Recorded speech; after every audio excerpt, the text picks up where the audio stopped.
ఒరిని ఇదేందయ్యా ఇది బెలూన్ దానంతట అదే లావ్ అయిపోతుంది. షాక్ అవ్వాల్సిన పనేం లేదు ఫ్రెండ్స్, ఆ బెలూన్ లావ్ అయ్యేటట్టు మేమే చేసాము. ఎలానో చూపిస్తా చూడండి. సో మన దగ్గర అయితే ఇప్పుడు ఈ వెనిగర్ బాటిల్ ఒకటి, బేకింగ్ సోడా ఒకటి ఉంది ఫ్రెండ్స్. సో ఎక్స్పెరిమెంట్ అయితే స్టార్ట్ చేసేద్దాం. సో ముందుగా మనం 300 ml వెనిగర్ అయితే తీసుకున్నాం ఈ బాటిల్లో. బేకింగ్ సోడా వచ్చేసి ఈ పైన బెలూన్లో ఉంది. ఓకే,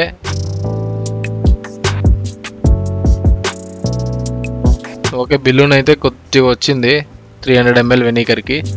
ఓకే, నెక్స్ట్ వచ్చేసి 1/2 లీటర్ వెనిగర్ తీసుకున్నాము బాటిల్లో.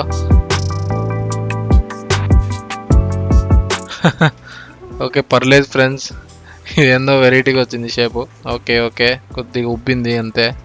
సో లాస్ట్ వచ్చేసి ఇంచుమించు 650 ml వెనిగర్ అయితే తీసుకున్నాం ఫ్రెండ్స్. బేకింగ్ పౌడర్ కూడా కొద్దిగా ఎక్కువ వేసాం బెలూన్లో.